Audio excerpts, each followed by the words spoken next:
Hello students, स्वागत है आपका केमिस्ट्री के स्टूडियो में जो कि है हाजीपुर में। और अपना यहाँ पर क्लासेस चल रहा है और जेई और नीट के फाउंडेशन कोर्स 11th 12th सभी का तैयारी भी कराया जाता है। तो आज का लेक्चर हम लेकर के आए हैं नोमेनक्लेचर के लिए, और नोमेनक्लेचर कई क्लास से चला रहे हैं और बैक टू बैक वीडियो भी अपलोड होते जा रहा है जैसे से समय मिल रहा है, क्योंकि क्लासेस भी बहुत सारे होते हैं। तो आज फंक्शनल ग्रुप पर नोमेनक्लेचर पर बात करेंगे। फंक्शनल ग्रुप क्या है? What is functional group? Functional group होता है एक एटम या फिर ग्रुप ऑफ एटम्स, कुछ भी हो सकता है, जिसके होने से मॉलिक्यूल का बिहेवियर बदल जाता है। इसलिए इसको डिफिनेशन में लिखा जाता है कि फंक्शनल ग्रुप्स आर एटम और group of atoms which change behaviour of a molecule. Definition आपके सामने में है। चलिए यहाँ पर हम आपको बता दें कि ऑक्सीजन दिख रहा है आपको, आगे बताएंगे कि इसे हम ईथर कहते हैं। This is called ether. और ये देखिए OH ग्रुप, जिसे हम क्या कहते हैं? अल्कोहल कहते हैं, जैसा आप सब लोग जान भी रहे होंगे। OH को हम लोग बोलते हैं हाइड्रॉक्स ग्रुप और इसको ईथर ग्रुप बोलते हैं। ये एक अल्कोहल है, ये एक ईथर है। अब इसके लगने से ये मॉलिक्यूल, अगर ये नहीं होता तो क्या होता? ये नहीं होता तो अल्केन होता, ठीक है, एक न्यूट्रल स्पीसीज होता। ये O आ गया तो अब ये ईथर बन गया, जिसके अंदर थोड़ा सा वोलाटाइल नेचर भी होता है। यहाँ देखिए OH अल्कोहल, OH नहीं होता तो ये सिंपल इथेन होता, हाइड्रोकार्बन, अल्केन जैसा होता है। OH के आने से क्या हो गया? ये अल्कोहल बन गया, ठीक है। तो एटम हो सकता है या ग्रुप ऑफ एटम्स हो सकता है जिसके आने से मॉलिक्यूल अपना बिहेवियर बदल देता है। This is called functional group. चलिए बताते हैं कि ये फंक्शनल ग्रुप क्या क्या हो सकते हैं।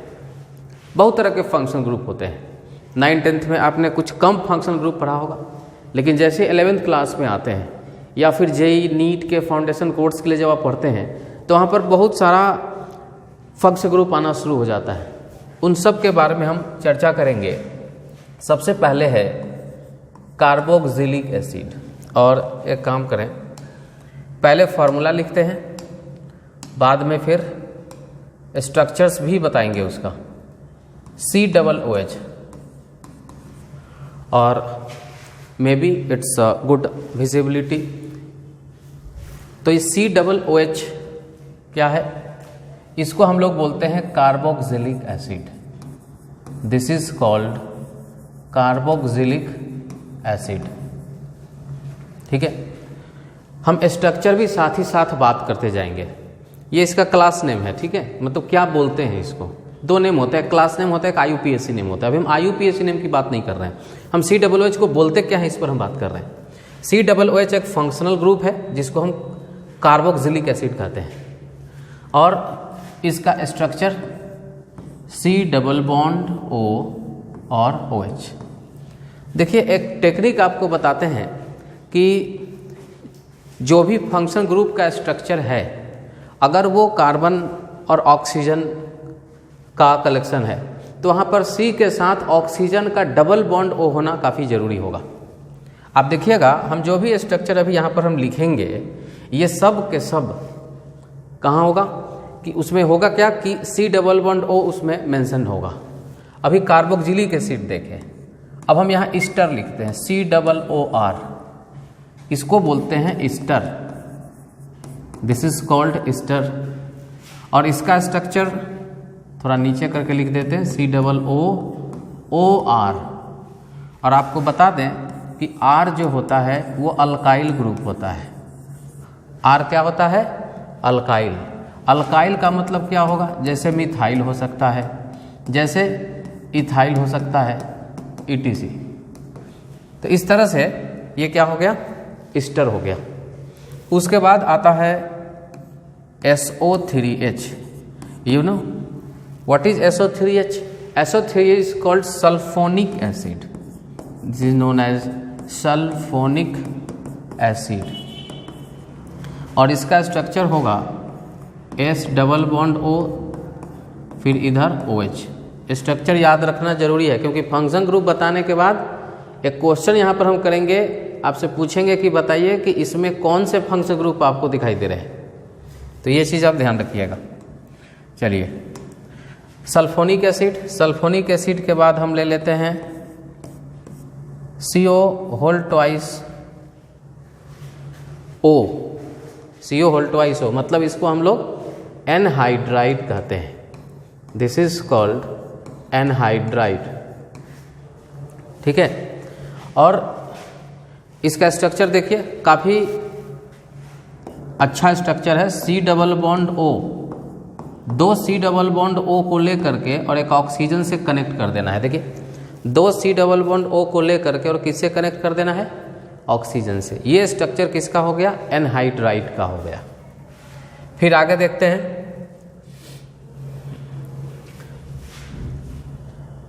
जैसे CHO, इसे हम अल्डिहाइड कहते हैं। This is called aldehyde.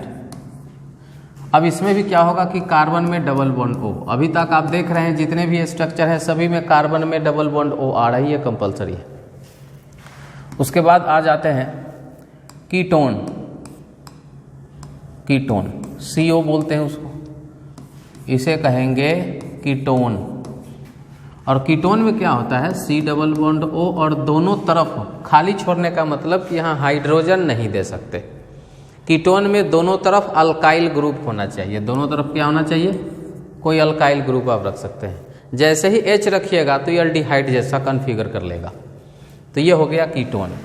Ketone के बाद आता है CONH2, जिसे हम एमाइड कहते हैं। CONH2 is called amide. अब इसमें भी C डबल बॉन्ड O होगा और फिर क्या होगा? Sorry, NH2, C double bond O NH2, ये एमाइड हो गया। तो अब देखिएगा, C डबल बॉन्ड O में अगर OH जोड़ते हैं तो कार्बोक्सिलिक होता है। C डबल बॉन्ड O में OR जोड़ते हैं तो एस्टर होता है। C डबल बॉन्ड O में अगर हम H जोड़ते हैं तो अल्डिहाइड होता है। C डबल बॉन्ड O में कुछ भी नहीं जोड़ते तो कीटोन होता है। C डबल बॉन्ड O में NH2 जोड़ते हैं तो एमाइड होता है। तो C डबल बॉन्ड O सब में कॉमन है। स्ट्रक्चर वाइज आपको हम बात कर रहे हैं, याद हो जाना चाहिए आपको। उसके बाद है CN, CN को हम लोग साइनाइड कहते हैं, साइनाइड। इसका structure C triple bond N होता है। इसका उल्टा कीजिए NC, इसका उल्टा करिए NC, तो ये हो जाएगा isocyanide. This is called isocyanide.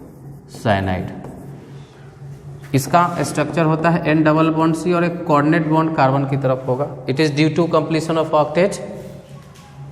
तो ये स्ट्रक्चर्स आपको याद रखने हैं। कुछ और भी फंक्शन ग्रुप है, कार्बन के अलावे भी है। जैसे आप देख सकते हैं OH, जिसको हम क्या कहते हैं? अल्कोहल कहते हैं। OH is called alcohol. इसका स्ट्रक्चर बड़ा सिंपल होता है, ऑक्सीजन पर 2 लोन पेयर होगा। उसके बाद NH2, जिसको हम एमीन कहते हैं। नाइट्रोजन पर 3 बॉन्ड बनने के बाद इस पर 1 लोन पेयर बचता है, ये सब आपको पता होगा। अगर सिर्फ O है तो इसे हम ईथर कहेंगे। स्ट्रक्चर बिल्कुल सिंपल है। अगर S है तो इसको हम लोग थायो ईथर कहते हैं, थायो ईथर। इसका भी स्ट्रक्चर बिल्कुल वैसा होता है। आप NO2 को देख सकते हैं, NO2, इसे हम नाइट्रो कहते हैं। N डबल बॉन्ड O और कोऑर्डिनेट बॉन्ड O। उसके बाद हैलोजन भी याद रखिएगा। हैलोजन क्या होता है? X मतलब फ्लोरीन, क्लोरीन, ब्रोमीन, आयोडीन। इसको भी फंक्शनल ग्रुप के कैटेगरी में रखा गया है, ठीक है। तो याद रखिएगा, जो मेन था वो हम आपको बता दिए हैं। Carboxylic acid, sulphonic acid, anhydride, Easter, amide, aldehyde, ketone, cyanide. उसके बाद आ जाइए अल्कोहल, एमीन, ईथर, थायो ईथर। ईस्टर तो बात कर ही लिए हैं, नाइट्रो है, हैलोजन ग्रुप है। ये जितने भी अभी हम बात की, ये सब के सब क्या हैं? ये सब के सब फंक्शनल ग्रुप है। एक और चीज़ आप गौर करिए कि आपको दो तरह के फंक्शनल ग्रुप आपको इसमें दिखेगा, एक जो कार्बन से शुरू होता है और एक जो कार्बन से शुरू नहीं होता है, कोई दूसरे एटम से शुरू होता है, जैसे ऑक्सीजन हो गया, जैसे नाइट्रोजन हो गया। ठीक है, तो जब हम इसका नोमेनक्लेचर करेंगे तो डिवाइड करके करेंगे। पहले हम लोग कार्बन से शुरू होने वाला का फंक्शन ग्रुप का नोमेनक्लेचर पढ़ेंगे, उसके बाद विदाउट कार्बन वाला पढ़ेंगे। ठीक है, तो फंक्शन ग्रुप भी दो तरह का होता है, मोनोवैलेंट, डाईवैलेंट। जिसमें एक बॉन्ड खाली छोड़ा गया मोनोवैलेंट, और जिसमें दोनों तरफ बॉन्ड खाली छोड़ा गया वो डाईवैलेंट, जैसे कि थायोईथर, ईथर, कीटोन, एनहाइड्राइड, ये सब क्या हो जाएगा, डाईवैलेंट हो जाएगा, क्योंकि उसमें दो बॉन्ड दोनों तरफ से खाली रहता है। खाली क्यों कर रहे हैं, क्योंकि ये जाके किसी से जुड़ेगा, किसी जाकर के किसी सिस्टम में अटैच होगा, इसलिए यहाँ से एक खाली बॉन्ड इस तरह से शो किया जाता है। तो ये सब फंक्शन ग्रुप है, और मैं रिकमेंड करूँगा कि फंक्शन ग्रुप अच्छे से आपको स्ट्रक्चर वाइज याद करें। ठीक है, स्ट्रक्चर वाइज आप याद कीजिए, तभी तो आप मिसलेनियस क्वेश्चन बना पाएंगे कि पता ही नहीं चलेगा कि इसमें कौन सा फंक्शन ग्रुप है। तो ये ज़्यादा जरूरी है। चलिए, अब एक क्वेश्चन है कि इसमें जो एक बड़ा सा क्वेश्चन यहाँ आपको दिख रहा है, इस क्वेश्चन में कौन कौन से फंक्शन ग्रुप आपको दिखाई दे रहे हैं। तो आप इसका एक स्क्रीनशॉट ले सकते हैं, वीडियो को पॉज कर सकते हैं और इसको बना सकते हैं। अब हम इसको बनाना शुरू करते हैं। देखिए, यहाँ देखा जाए, हम जिसको घेरते हैं, ये चीज़ आपको ऑब्जर्व होनी चाहिए। जब आप याद कर ले फंक्शन ग्रुप स्ट्रक्चर वाइज, तो आपको ये चीज़ ऑब्जर्व होना चाहिए। जिसको जिसको घेर रहे हैं वो एक फंक्शन ग्रुप प्रोवाइड कर रहा है। आप देख सकते हैं ये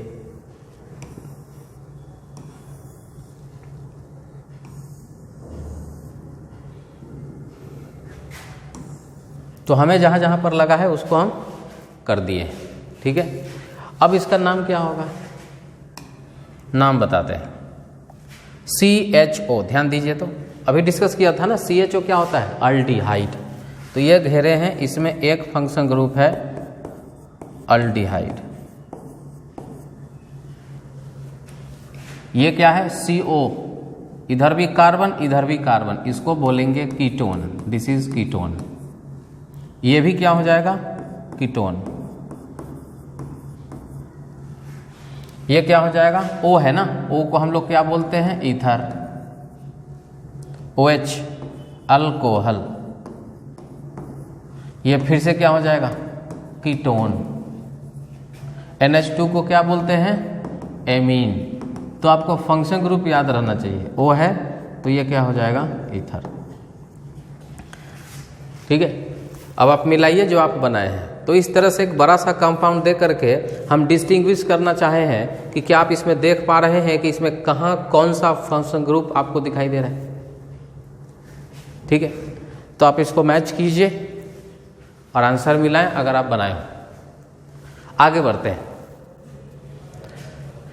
अब एक ये क्वेश्चन है, इसका भी आप इसमें भी आप वीडियो पॉज कर सकते हैं और बना सकते हैं। चलिए हम शुरू कर देते हैं। हमें क्या दिख रहा है, देखिए आपको C double bond O ketone दिख गया होगा काफ़ी लोगों को, लेकिन ऐसी बात नहीं है। ये वाला चीज़ है यहाँ पर, यहाँ देखिए, यहाँ भी C double bond O ketone दिखा होगा। आप बोलिएगा कि ये एमीन ग्रुप है, जी नहीं, ये C double bond O NH2। ये देखिए OH, ये देखिए C डबल बॉन्ड O, और ये देखिए पूरा ऐसे। अब हम जिसको जिसको घेरे हैं, इसका एक्सपीरियंस आपको तभी होगा, आप कैसे घेर पाएंगे, जब आप फंक्शन ग्रुप को बहुत अच्छे से स्ट्रक्चर वाइज याद करेंगे। ध्यान रहे इस बात का। अब चलिए इसका नाम लिखते हैं। C डबल बॉन्ड O में जब OH लगा हो तो इसको हम लोग कहते हैं carboxylic acid, carboxylic acid. C double bond O को क्या बोलते हैं, कीटोन कहते हैं। OH को क्या कहते हैं, शायद आप बनाए होंगे, मिला रहे होंगे, अल्कोहल। नीचे जो घेरे हैं C डबल बॉन्डो में NH2 लगा हुआ है, इसको हम लोग पढ़ेंगे एमाइड। क्या होगा, amide. C double bond O में OCH3 अगर लगा है तो ये हो जाएगा Easter, this is called Easter. ठीक है, तो ये चीज़ आपका क्लियर होना चाहिए, तभी आप फंक्शनल ग्रुप का नोमेनक्लेचर अच्छे से कर पाएंगे।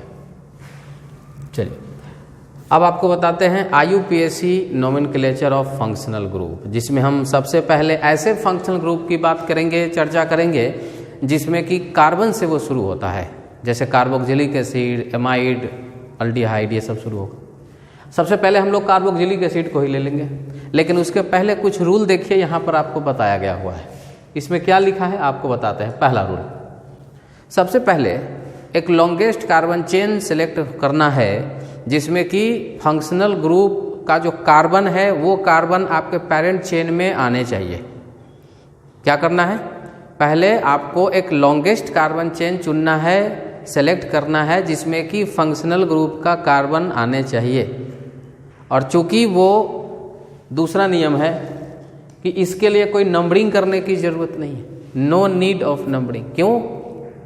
इसलिए कि वो ऑलरेडी फर्स्ट पोजीशन पर होता है। आप कोई भी कार्बन से शुरू होने वाला फंक्शनल ग्रुप का पेरेंट चेन सेलेक्ट करेंगे ना, तो वो हमेशा फर्स्ट पोजीशन पर आपको मिलेगा, इसलिए उसको नंबरिंग करना जरूरी नहीं समझा जाता है, क्योंकि वो हमेशा उसका पोजीशन फिक्स होता है, वो हमेशा 1 पोजीशन पर होता है। तो ये दूसरा नियम है। और जो उसका नाम जो आपको लिखना है, वो नाम उसके बेस नेम के अकॉर्डिंग लिखना है, जो उस फंक्शनल ग्रुप का एक बेस नेम आपको प्रोवाइड दिया जाएगा और उसी के अकॉर्डिंग आपको इसका नाम मेंशन करना है। और बाकी के सारे रूल सेम हैं, जो पहले से आप नियम जानते हैं, अल्केन, अल्कीन, अल्काइन और जो साइक्लिक सिस्टम हमने पढ़ाया, वो सब चीज़ तो आपको मालूम होना ही चाहिए, वो चीज़ आपके अंदर होना चाहिए, और तब फिर आप इसका एक बेहतर नाम लिख सकेंगे। शुरू करते हैं कार्बोक्सिलिक एसिड का। कार्बोक्सिलिक एसिड का देखा जाए कि इसका जो बेस नेम होता है वो ओइक एसिड होता है। बेस नेम क्या होता है? ओइक एसिड होता है। जैसे अल्केन लिखना है, जैसे पेरेंट चेन मान लीजिए 10 कार्बन का है तो आप डेकेन लिखते हैं, लेकिन उसमें क्या जोड़ देना है? ओइक एसिड, तो डेकेनोइक एसिड हो जाएगा।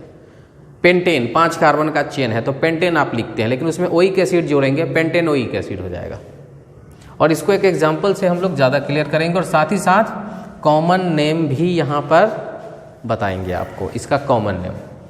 देखिए एक कार्बन है यहाँ पर, अगर यहाँ पर हम पेरेंट चेन की बात करें तो देखिएगा इसमें सिर्फ एक ही कार्बन आपको दिखाई देगा पेरेंट चेन में, तो ये क्या हो जाएगा? Methanoic acid. It is called methanoic acid. और अगर कॉमन नेम की चर्चा करें तो देखिए कुछ चीज़ आपको हम टेक्निकली बता देते हैं कि मिथ के लिए फॉर्मा शब्द का ज़्यादा इस्तेमाल होता है और इथ के लिए एसीटा शब्द का ज़्यादा इस्तेमाल होता है। तो ये कॉमन है, ये लगभग आपको सभी में मिल जाएगा। ठीक है, तो मिथेनोइक एसिड, तो यहाँ पर मिथ के लिए फॉर्मा है तो लिखेंगे फॉर्मिक एसिड। अगर वो चीज़ याद रहेगा ना आपको तो जल्दी से याद हो जाएगा आपको ये, मिथ के लिए फॉर्मा, मिथेनोइक एसिड, तो कॉमन नेम क्या हो जाएगा? Formic acid. राइट। अब सेकेंड नंबर क्वेश्चन में आइए। इसमें अगर पेरेंट चेन देखिएगा 2 कार्बन का आता है तो इथेन होगा, तो इथेन होगा तो इसका IUPAC नेम क्या होगा? Ethanoic acid. Ethanoic acid. इसका अगर कॉमन नेम बात करें तो आप बोल सकते हैं, इथ के लिए एसिटा होता है ना, तो एसिटिक एसिड यहाँ पर बोल सकेंगे, एसिटिक एसिड। यहाँ देखिए नेक्स्ट क्वेश्चन है, इसमें 3 कार्बन का चेन आपको दिखेगा। आप भी खुद से क्वेश्चन वीडियो पॉज करके बना सकते हैं। 3 कार्बन के लिए प्रोपेन होता है तो हम लोग क्या लिखेंगे इसको? Propanoic acid, propanoic acid. इसका भी कॉमन नेम आप दे पाएंगे प्रोपायोनिक एसिड। थोड़ा सा याद करना पड़ता है कॉमन नेम के लिए, प्रोपायोनिक एसिड। अब मुझे कैसे याद रहता है भाई? ऐसा नहीं कि बस पढ़ाई शुरू की और याद हो गया। हम करीब 16-17 साल से पढ़ा रहे हैं, पढ़ाते पढ़ाते तो ये क्या है ना कि ऐसे याद हो चुका है। आप लोग भी इसको बार बार जब रिपीट करेंगे, रिवाइज करेंगे तो आपको खुद ब खुद ये याद हो जाएगा। और हर तरह के प्रोबेबल क्वेश्चन जो यहाँ ज़रूरी है हम आपको बताने का कोशिश कर रहे हैं। देखिए कितना कार्बन है इसमें, चेन लीजिए कि ये रहा आपका पेरेंट चेन, 1 2 3 4, ब्यूटेन, तो क्या हो जाएगा इसका नाम? Butanoic acid, butanoic acid. Common name क्या हो जाएगा इसका? देखिए सबका कॉमन नेम नहीं होता है, इसको हम छोड़ देते हैं ब्यूटेनोइक एसिड को। अब हम क्या है कि कॉमन नेम बहुत लिमिटेड होता है, बहुत कम होता है। इसका पैरेंट चेन ये है, इसमें ये रहा सब्स्टिट्यूएंट, याद आ रहा होगा पीछे जो हम कर रहे थे। नंबरिंग एकदम कहाँ से शुरू करना है, जहाँ से फंक्शनल ग्रुप है वहीं से शुरू करना है। तो चलिए नंबरिंग शुरू करते हैं। 1 2 3 4। अब सेकेंड नंबर पर मिथाइल है, तो ये क्या होगा 2 मिथाइल, क्या होगा 2 मिथाइल और 4 कार्बन है ना, तो butanoic acid, 2 methyl butanoic acid, ऐसा। चलिए यहाँ चलते हैं, ये रहा पेरेंट चेन, ये वाला। इसमें 2 सब्स्टिट्यूएंट आपको दिख गया होगा, एक ये और एक ये। अब इसमें भी हमें नंबरिंग की आवश्यकता होगी। यहाँ से जहाँ से फंक्शन ग्रुप का कार्बन है वहीं से काउंटिंग शुरू करते हैं, बहुत अच्छी बात है। 1 2 3 4। चलिए अब इसका नाम लिखते हैं। 2 पर मिथाइल है और 3 पर मिथाइल है, तो लिखेंगे 2,3 डाईमिथाइल। दिख रहा होगा सब लोगों को, 2,3 डाईमिथाइल। अब पेरेंट चेन है 4 कार्बन का, तो ब्यूटेन बोलेंगे और उसमें ओइक एसिड बोलेंगे, तो ये नाम हो जाएगा ब्यूटेनोइक एसिड। अब आप सीख गए, अब आप किसी भी COOH वाले सिस्टम का नाम आराम से लिख सकते हैं। और भी क्वेश्चन है, आप चाहें तो प्रैक्टिस मेंटेन रखें। हाँ पेरेंट चेन देखिए, इसमें कौन सा पेरेंट चेन आएगा, वीडियो पॉज कीजिए, क्वेश्चन को फटाफट बनाइए और फिर चलिए मिलाते हैं। ऐसा नहीं कि आप पेरेंट चेन सीधा आप सेलेक्ट कर लीजिएगा। पेरेंट चेन का मतलब जिसमें नंबर ऑफ कार्बन एटम ज़्यादा होने चाहिए, तो एक सब्स्टिट्यूएंट ये है और एक सब्स्टिट्यूएंट ये है, और नंबरिंग आप करेंगे यहाँ से 1 2 3 4 5, और अब इसका नंबर हो जाएगा, मतलब नाम हो जाएगा। 2 पर मिथाइल है, 3 पर मिथाइल है, तो कैसे लिखते हैं 2,3 डाईमिथाइल। बिल्कुल रिलैक्स में लिखना है, कोई भारी वाली बात नहीं है। 2,3 डाईमिथाइल और 5 कार्बन है, तो पेंटेनोइक एसिड, पेंटेनोइक एसिड। चलिए इसमें आ जाते हैं लॉन्गेस्ट कार्बन चेन। अब ध्यान दीजिए इसमें डबल बॉन्ड भी आ चुका है, तो क्या दिक्कत है, ENE तो हम लोग जानते ही हैं ना। 1 2 सब्स्टिट्यूएंट है, थोड़ा सा नंबरिंग वाला कर लेते हैं। नंबरिंग यहीं से करेंगे जहाँ से फंक्शनल ग्रुप है, 3 4 एंड 5। चलिए अब क्या करना है, 2 पर मिथाइल 3 पर मिथाइल है, वो तो हम लिख ही लेंगे ना, 2,3 डाईमिथाइल, वो तो हम लिख ही लेंगे 2,3 डाईमिथाइल, ठीक है। और अब है पेंटीन लिखना, पेंट, और दूसरे नंबर पर डबल बॉन्ड है ना, तो आप यहाँ पर 2 लिखेंगे और EN लिखेंगे, तो पेंट 2 EN, E या 2 पेंटीन भी लिख सकते थे, लेकिन हमें ओइक एसिड लिखना है ना, तो यहाँ से E हटा देंगे और लिख देंगे ओइक एसिड। 2,3 डाईमिथाइल पेंट 2,3 इन ओइक एसिड, क्योंकि डबल बॉन्ड को भी तो मेंशन करना होगा इसमें। देखिए और लगता है ये दोनों क्वेश्चन सेम है। चलिए आगे बढ़ते हैं। अब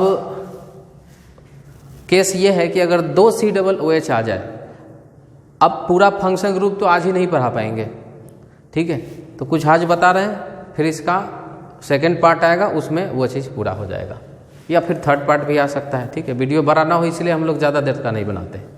if 2 COOH is present then base name is dioic acid. अगर 2 COOH आ जाए ना, तो ये आपको तो पता है, अगर 2 आता है तो डाई इस्तेमाल करते हैं। ओइक एसिड लिखेंगे लेकिन उसके पहले क्या लगा लेंगे, डाई लगा लेंगे, ठीक है। अब इसको क्वेश्चन से बताते हैं। देखिए क्वेश्चन से, ये देखिए COOH है, 2 COOH है। अगर देखा जाए तो इसका पेरेंट चेन ना आपको ये दिखेगा, 2 कार्बन है, तो इथेन आ जाएगा ना, 2 कार्बन के लिए इथेन आ जाएगा, इथेन, और इसमें आ जाएगा डाईओइक एसिड, ठीक है, इथेन डाईओइक एसिड। ध्यान रहे कि इस सब का कॉमन नेम बड़ा फेमस है, इस सब का कॉमन नेम बहुत फेमस है। तो कॉमन नेम क्या याद रखना है, इथेन डाईओइक एसिड को ऑक्जेलिक एसिड कहा जाता है। क्या कहते हैं, ऑक्जेलिक एसिड। यहाँ देखिए इसमें 3 कार्बन का चेन आपको दिखेगा, ऐसे 3 कार्बन का चेन। 3 कार्बन का मतलब प्रोपेन, तो क्या हो जाएगा प्रोपेन डाइओइक, क्या सिंपल सा बात है, 3 कार्बन है तो प्रोपेन और 2 COOH है तो डाइओइक एसिड। हाँ, कॉमन नेम याद रखने वाला होता है जो आपको याद रखना है, इसको मैलोनिक एसिड बोलते हैं, मैलोनिक एसिड। चलिए नेक्स्ट आ जाते हैं, इसमें 4 कार्बन है, बताइए क्या होगा 4 कार्बन के लिए? ब्यूटेन डाइओइक एसिड, 4 के लिए ब्यूट होता है ना, तो ये क्या हो जाएगा? Butane dioic acid. Common name क्या होगा? सक्सीनिक एसिड बोलते हैं, बस याद रखना होता है, हम लोग को तो आदत सा हो गया है, ये सब कोई बात ही नहीं है। Succinic acid, butane dioic acid को क्या बोलते हैं? Succinic acid. और भी क्वेश्चन होगा, देखिए इसमें कितना कार्बन है गिनी, ये पैरेंट चेन हो गया, 1 2 3 4 5, तो पेंटेन होगा ना, पेंटेन डाइओइक एसिड। और इसका भी कॉमन नेम होता है, इसको हम लोग ग्लूटेरिक एसिड के नाम से जानते हैं, ग्लूटेरिक एसिड। ठीक है, अभी नोमेनक्लेचर बता रहे हैं, सब बताते जा रहे हैं। यहाँ ये इसमें कितना कार्बन है गिन सकते हैं, 3 3 6, तो हेक्सेन हो जाएगा ना, तो हेक्सेन डाइओइक एसिड। और कॉमन नेम देखिए इसका क्या हो जाएगा, कॉमन नेम एडिपिक एसिड। तो ये सब आप याद कर लीजिएगा, ठीक है, याद करना पड़ता है, एडिपिक एसिड। तो आई थिंक आपको कार्बोक्जिलिक एसिड के लिए सभी नेमिंग हो गया। हाँ, अब आ जाते हैं, अगर 3 होगा तो क्या होगा? 3 होगा तो तुरंत आपको लगता होगा कि हम लिख लेंगे ट्राइओइक एसिड, बट ये गलत हो जाएगा। अगर 3 COOH है तो ट्राइओइक एसिड नहीं लिखा जाता है। उसमें क्या करते हैं हम लोग, उसके 2 तरीका होता है, ठीक है। उसमें या तो एक को आप सब्स्टिट्यूएंट मान लो, एक को सब्स्टिट्यूएंट कर लो और उसका नाम कार्बोक्सी लिखो।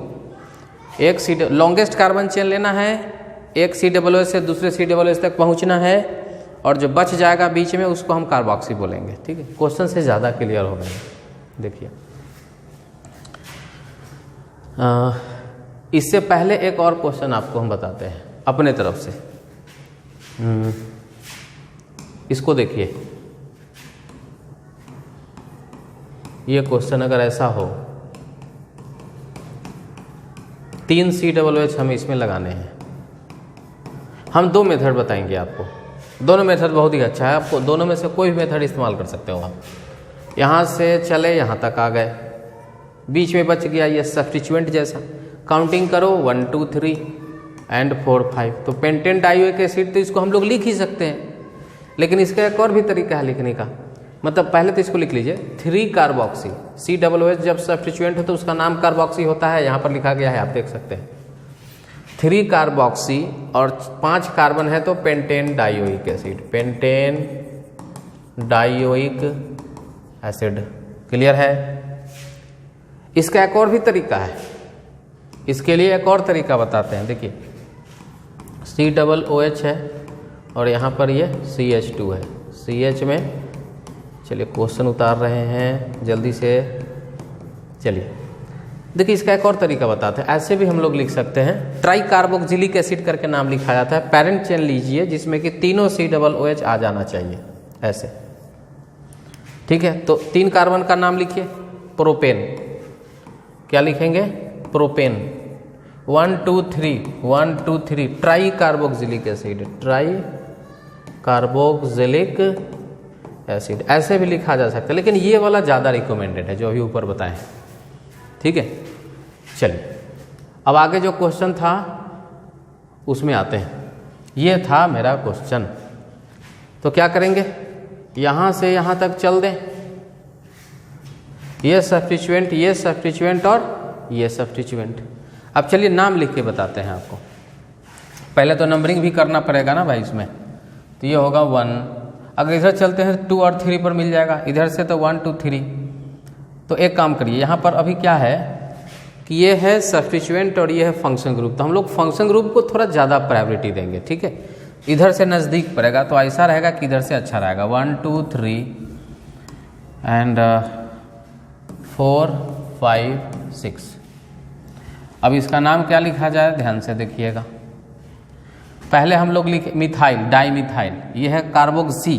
कार्बोक्सी में सी से स्टार्ट होता है, तो पहले इसको अल्फाबेटिकल लिखेंगे, 3 कार्बोक्सी, 3 कार्बोक्सी। 4 5 पर 2 मिथाइल है तो लिखेंगे 4 5 डाई मिथाइल, 4 5 डाई मिथाइल। और 6 कार्बन है तो hexane dioic acid, hexane dioic acid. तो इस तरह से रूल फॉलो करिएगा तो चीज़ें आसान हो जाएंगी। आगे बढ़ते हैं, एक और फंक्शन ग्रुप आज हम बात कर लेते हैं कार्बोक्सिलिक एसिड के साथ साथ, और वो है एमाइड। एमाइड के बारे में आपको पता है कि कार्बन में डबल बॉन्ड O और उसमें NH2 लगा हुआ होता है, ठीक है। इसका बेस नेम में कुछ नहीं, एमाइड लगा देना है लास्ट में, बड़ा सिंपल सा है। इस फंक्शन ग्रुप के लास्ट में क्या लगा देना है, एमाइड लगा देना है। अल्केन बोलो, एमाइड लगाओ, क्या होगा, अल्केन एमाइड। अब इसमें कुछ केसेस है जिसके बारे में हम बात कर लेते हैं। अभी नाइट्रोजन से दोनों हाइड्रोजन लगा हुआ है, मतलब कोई अल्काइल ग्रुप नहीं है, तो सीधे इसका नाम हो जाएगा अल्केनामाइड। अल्केन लिखना है और उसमें एमाइड जोड़ देना है, अल्केन एमाइड। इसमें देखिएगा, इसमें एक अल्काइल ग्रुप आ गया है जो कि नाइट्रोजन से जुड़ा हुआ है, तो क्या लिखेंगे, एन अल्काइल, एन अल्काइल। चूंकि एन पर एक अल्काइल आ गया, पहले इसको लिख लेते हैं। ये अल्काइल मतलब मिथाइल, इथाइल, प्रोपाइल, कुछ भी हो सकता है। एन अल्काइल अल्केनामाइड, एन अल्काइल अल्केनामाइड, ये हो गया। अब इसमें देखिए तो क्या है, दो अल्काइल ग्रुप है, नाइट्रोजन से 2 अल्काइल ग्रुप जुड़ा हुआ है और दोनों सेम है, दोनों अलग नहीं है, दोनों सेम है। तो इसका क्या नाम हो जाएगा, एन पर 2 सेम अल्काइल अगर हो जाए तो डाई अल्काइल लिखेंगे। एन 2 बार लिख लेंगे, एन डाई अल्काइल अल्केनामाइड, ठीक है। चलिए यहाँ देखिए, नाइट्रोजन पर 2 अल्काइल ग्रुप तो है, लेकिन एक अलग है, आर्डेस, मतलब ये अल्काइल कुछ और है, ये अल्काइल कुछ और। मान लीजिए ये मिथाइल होगा, ये इथाइल होगा, तो हमको अलग अलग लिखना होगा। अब तो डाई नहीं लगा सकते ना, तो क्या लिखेंगे, N alkyl, N alkyl, N alkyl, ठीक है। मान लो एक इथाइल मिथाइल होता तो N ethyl N methyl, alphabetical लिखते हैं। यहाँ जनरल है तो अल्काइल लिख रहे हैं, और अल्केनामाइड लिख देना है, अल्केनामाइड। तो ये कुछ कंडीशन होगा, मतलब ये कैटेगरी इसमें एक रहता है, इसको थोड़ा सा ध्यान में रखना है। क्वेश्चन करेंगे तो बड़ा आराम से आपको समझ में आएगा। देखिए क्वेश्चन करते हैं, यहाँ पर एक कार्बन है तो मिथ होगा, तो बोलेंगे मीथेन, और उसमें लगाना है एमाइड, तो क्या नाम हो गया, मीथेनामाइड। कॉमन नेम की अगर बात करें, मीथ के लिए फॉर्मा बताए हुए हैं, तो क्या नाम हो जाएगा, फॉर्मामाइड, ठीक है। यहाँ देखिए 2 कार्बन का चेन है, इथेन होगा, यहाँ पर क्या लिखेंगे, इथेन, उसमें लगाएंगे एमाइड, तो नाम हो जाएगा इथेनामाइड। और कॉमन नेम अगर हम बात करें तो कॉमन नेम एसीटा लिखाएगा, तो ये हो जाएगा एसीटामाइड, एसीटामाइड। यहाँ देखिए 3 कार्बन है तो प्रोपेन होगा, और एमाइड लास्ट में लगा देंगे तो क्या नाम आएगा, प्रोपेनामाइड, प्रोपेनामाइड, ठीक है। चलिए आगे क्या क्वेश्चन है देखिएगा, इसमें फिर से देखिए कितना कार्बन दिख रहा है, 4 कार्बन दिख रहा है, तो ब्यूटेन होगा, उसमें एमाइड लगा देंगे, बस हो गया। बहुत आसान होता है ये, ब्यूटेन अमाइड, ब्यूटेनामाइड। और भी क्वेश्चन होगा, देख लीजिए। यहाँ पर पेरेंट चेन लेने के बाद अब देखिएगा ये सब्स्टिट्यूएंट मिल गया, तो इसमें आपको काउंटिंग करने होंगे, और काउंटिंग यहाँ से होगा 1 2 3 4, ठीक है। अब देखिए 2 पर एक मिथाइल ग्रुप आ गया है, तो हम लोग सब्स्टिट्यूएंट को पहले लिखते हैं, प्रीवियस रूल सारे के सारे एज इट इज होगा, तो 2 मिथाइल और 4 कार्बन है तो क्या हो जाएगा, ब्यूटेनामाइड, ठीक है। इसमें आ जाइए, ये रहा पेरेंट चेन, इसमें 2 कार्बन मतलब 2 सब्स्टिट्यूएंट है, काउंटिंग करना पड़ेगा आपको, 1 2 3 4। अब इसका नाम लिख लेते हैं हम लोग, क्या होगा, 2 पर भी मिथाइल है, 3 पर भी मिथाइल है, तो ये हो जाएगा 2 3 डाई मिथाइल, और 4 कार्बन है तो ब्यूटेन लिखेंगे, और उसमें लगा देंगे एमाइड, ब्यूटेनामाइड। क्लियर हो रहा है आप लोग का, चलिए इसका और भी केस जो है उस पर भी क्वेश्चन कर लेते हैं। यहाँ देखिए ये तो लॉन्गेस्ट कार्बन चेन है ही, एक सब्स्टिट्यूएंट यहाँ पर मिलेगा, लेकिन नाइट्रोजन पर भी आपको एक मिथाइल दिखाई देगा। अब इसमें आपको काउंटिंग करना पड़ेगा, काउंटिंग होगा 1 2 3 4, मतलब N पर मिथाइल है और 2 पर भी मिथाइल है। तो आपको जिसको किसी को भी आप पहले लिख सकते हैं, आप लिख सकते हो N मिथाइल, आपका मन होगा 2 मिथाइल लिख लो, तो N मिथाइल लिखना ज़्यादा बेहतर होता है। N मिथाइल, फिर उसके बाद 2 मिथाइल, ठीक है। और देखिए 2 मिथाइल ना डाई मिथाइल नहीं लिख सकते, क्यों? क्योंकि ये पैरेंट चेन का नहीं है, ये नाइट्रोजन पर का है, इसको अलग लिखा जाता है, तो ध्यान रखना इस बात का। तो ये 4 कार्बन है तो ब्यूटेन हो जाएगा, तो ब्यूटेन, तो फिर क्या हो जाएगा ब्यूटेन अमाइड। चलो उसके बाद देखते हैं नाइट्रोजन पर 2 सब्स्टिट्यूएंट फिर से दिख रहा है, ये रहा पैरेंट चेन और 2 सब्स्टिट्यूएंट। तुरंत नंबरिंग करेंगे इसमें हम लोग 1 2 3 4। अब यहाँ क्या होगा, नाइट्रोजन पर 2 मिथाइल ग्रुप है, नाइट्रोजन पर 2 मिथाइल ग्रुप है तो क्या हो जाएगा NN, और दोनों सेम है NN, तो क्या हो जाएगा डाई मिथाइल, ठीक है NN डाई मिथाइल। और यहाँ देखिए 2 और 3 पर भी 2 ग्रुप है, तो 2 3 डाई मिथाइल, 2 3 डाई मिथाइल, और 4 कार्बन के लिए क्या हो जाएगा ब्यूटेनामाइड। चलिए इधर आ जाइए, नाइट्रोजन पर एक इथाइल है और एक मिथाइल है, और पैरेंट चेन ये रहा, इसमें 2 सब्स्टिट्यूएंट काउंटिंग करने होंगे यहाँ से 1 2 3 4। इसका नाम लिखते हैं N पर इथाइल N पर मिथाइल, पहले इसको लिख लेते हैं N इथाइल N मिथाइल, ये हो गया। N पर का तो लिख लिए, अब 2 और 3 पर का लिख लीजिए, तो ये हो जाएगा 2 3 डाई मिथाइल, लिख लिए। अब पैरेंट चेन में 4 कार्बन है तो लिखेंगे ब्यूटेन और उसमें लगा देंगे एमाइड, तो ये हो जाएगा ब्यूटेन एमाइड। तो आई थिंक आपको समझ में आ रहा होगा, और इसी के साथ आज का लेक्चर हम यहाँ पर ख़त्म करेंगे, और अगले लेक्चर में जो इसका पार्ट 2 होगा उसमें हम लोग फंक्शन ग्रुप का सेकेंड पार्ट लेकर के आएंगे और सारे फंक्शन ग्रुप वहाँ पर डिस्कस करेंगे। Thank you.